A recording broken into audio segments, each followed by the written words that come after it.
Assalamualaikum warahmatullahi wabarakatuh. Alhamdulillah ketemu lagi di channel aku, Kiki Trisnawati.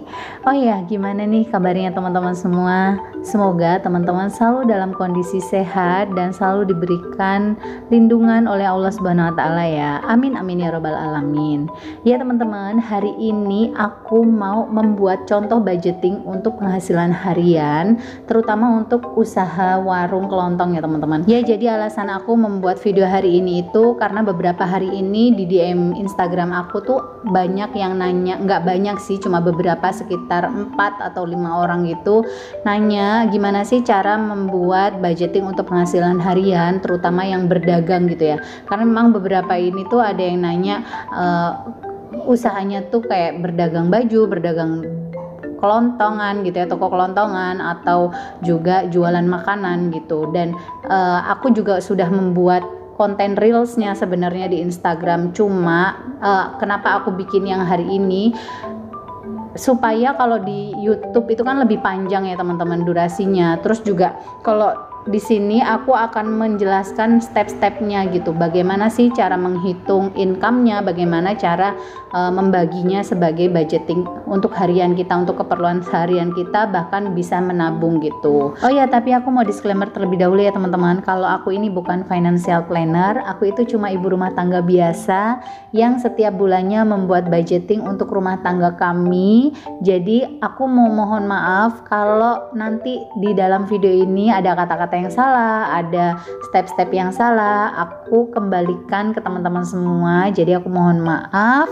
dan ini sebisa aku aja yang aku sharingkan. Oke, di sini aku langsung aja memulai video budgetingnya. Di sini aku kasih contoh kondisi. Yang pertama adalah suami istri mengelola warung bersama. Yang kedua memiliki 1 orang anak yang masih sekolah SD, dan yang ketiga adalah tidak memiliki hutang di luaran ya teman-teman. Nah, yang pertama yang harus kita lakukan adalah menghitung income usaha, karena kita harus mengetahui nih berapa sih income dari usaha yang dilakukan oleh kita gitu. Nah, yang pertama di sini aku kasih contoh adalah omsetnya itu 1 juta per hari. Nah, omset di sini apa sih? Omset adalah hasil penjualan. Jadi kalau misalnya kita jualan hari ini nih, berapa sih yang kita dapetin yang ada di kantong uang kita gitu. Nah, itu adalah omset ya teman-teman. Dan terus di sini aku kasih contoh HPP dan COGS-nya adalah 800.000 atau 80% dari harga dari omset yang kita dapatkan. Apa sih HPP dan COGS? Nah, kalau HPP dan COGS itu adalah harga modal gitu loh ya teman-teman, secara garis besarnya. Jadi kalau HPP misalnya kita jualan beras nih harga 10.000, oh ternyata kita beli beras dari pasarnya itu 8.000, berarti itu adalah harga HPP kita. Nah, sedangkan COGS-nya adalah biaya-biaya mendukung seperti biaya plastik yang harus kita sediakan untuk melayani pembeli kita gitu. Nah, jadi di sini aku dapetin income-nya adalah 200.000 per hari. Ya, step yang kedua adalah membagi income, yaitu untuk modal dan kebutuhan. Nah, yang pertama adalah income untuk kembali ke modal. Di sini aku ambil 25%. Jadi 25% dari 200.000 adalah 50.000. Dan yang kedua di sini aku ambil income untuk kebutuhan hidup adalah 75%, yaitu 150.000. Nah, sebenarnya kalau untuk pembagian ini bisa diserahkan ke masing-masing kondisi keluarga ya teman-teman. Karena di sini aku lihat adalah keduanya mengelola warung bersama yang tidak ada penghasilan di luar itu, makanya aku mengambil income untuk kebutuhan hidup itu jauh lebih besar dibandingkan yang untuk kembali ke modal gitu ya teman-teman. Jadi untuk income harian yang bisa dimasukkan untuk kebutuhan sehari-hari itu adalah 150.000 per hari. Oh ya, mohon maaf, ini aku mau balik lagi ke HPP dan COGS yang tadi. Nah, kalau untuk HPP dan COGS itu adalah tergantung dari masing-masing apa yang kita jual, apa yang kita berikan, usaha apa gitu ya teman-teman. Jadi misalnya contohnya gini, kalau untuk kita misalnya jualan jasa itu biasanya jauh lebih besar keuntungan yang bisa kita ambil, atau dalam artian HPP dan COGS-nya itu jauh lebih rendah. Terus juga kayak jualan makanan itu juga lebih besar keuntungan yang bisa kita ambil, dan HPP dan COGS-nya itu jauh lebih rendah. Nah, kalau untuk warung kelontong ini biasanya memang cuma di antara 10-20% ya teman-teman. Karena apa aku tahu? Karena orang tua aku di kampung halamannya ada toko kelontong, itu yang pertama. Yang kedua, aku dulu pernah sempat kerja di bank, jadi pernah tahu lah ya kalau untuk toko kelontong itu berapa persen sih ngambil income-nya gitu. Oke teman-teman, itu tadi ya penjelasan dari HPP dan COGS. Nah, ini aku balik lagi ke yang step yang ketiga, adalah kita akan membuat budgeting untuk kebutuhan sehari-hari dari keluarga ini gitu. Nah, ini aku langsung aja. Pos yang pertama yang aku buat adalah pos living atau pos kebutuhan sehari-hari. Nah, di step budgeting ini uang yang kita kelola adalah uang yang sebesar 150.000 tadi ya teman-teman. Jadi 150.000 itu setiap harinya harus diolah, harus dimasukkan ke dalam pos-posnya, harus dibuatkan budgetingnya. Karena apa? Karena penghasilannya harian gitu. Jadi ya setiap hari harus membagi uangnya ke dalam pos-posnya gitu ya teman-teman. Nah, untuk yang pertama adalah pos living. Nah, di pos living ini ada listrik. Nah, di sini aku kasih contoh listriknya itu 300.000 dibagi 30. Kenapa sih dibagi 30? Ya karena ini penghasilan harian gitu. Jadi 300.000 itu sebulan. Jadi kalau misalnya hariannya kita harus menyisihkan berapa? Oh, ternyata seharinya untuk pos listrik kita harus menyisihkan 10.000.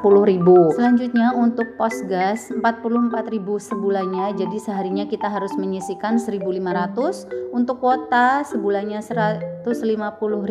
Jadi setiap harinya kita harus menyisihkan 5.000 rupiah. Untuk pos bensin 200.000 satu bulan. Jadi setiap harinya kita harus menyisihkan 6.700 rupiah. Lalu untuk iuran RT di sini sebulannya 25.000. Jadi harus menyisihkan setiap harinya adalah 850 rupiah. Lalu untuk belanja mingguan ini sebulannya 800.000. Kita harus menyisihkan anggaran hariannya adalah 26.700.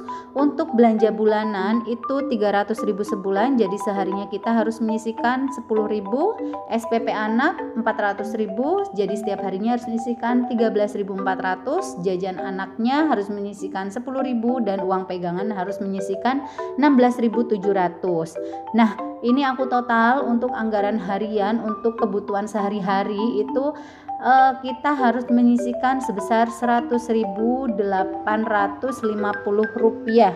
Ini lagi-lagi dikembalikan ke kondisi masing-masing keluarga. Jadi untuk pos-posnya ini nggak harus sama, ini disesuaikan aja sama kebutuhan kita. Jadi ya bisa berubah-ubah tentunya ya teman-teman. Ya, selanjutnya ada pos saving. Nah, untuk pos saving ini kita langsung sisihkan setiap harinya ya teman-teman. Jadi nggak kita hitung berapa sih kebutuhan sebulannya. Nah, untuk pertama tabungannya adalah tabungan dana darurat itu sebesar 20.000. Kenapa lebih besar? Kenapa besar sih 20.000 sehari?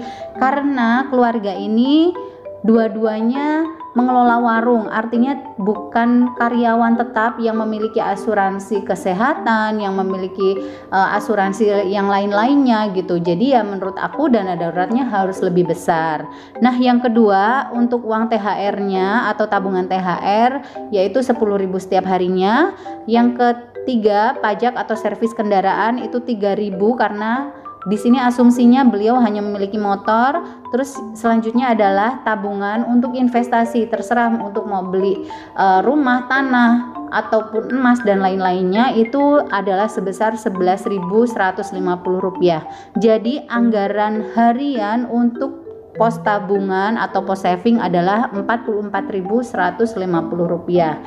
Ya, selanjutnya ini ada pos giving. Nah, di pos giving ini bebas, bisa untuk zakat atau sedekah atau infak gitu ya teman-teman. Nah, besarnya berapa? Besarnya adalah 2,5% dari income harian tadi yang 150.000 ya teman-teman. Jadi untuk pos giving di kondisi saat ini adalah 5.000 rupiah per hari. Ya, itu tadi ya teman-teman contoh perhitungan income usaha dan juga contoh pembuatan budgeting seperti apa. Tapi lagi-lagi ini hanya contoh ya teman-teman. Untuk realnya itu bisa dikembalikan ke teman-teman semua. Jadi ya lagi-lagi aku tegaskan untuk video ini hanya contoh saja. Untuk step-step perhitungannya mungkin teman-teman bisa mengikuti step-step yang tadi aku berikan. Semoga apa yang aku sajikan hari ini bisa bermanfaat untuk teman-teman semua, bisa jadi base atau dasar untuk perhitungan sederhana lah ya, untuk perhitungan sederhana bagaimana cara membuat budgeting untuk penghasilan harian. Oke teman-teman, untuk video aku hari ini aku cukupkan sampai di sini. Semoga video aku hari ini bermanfaat ya.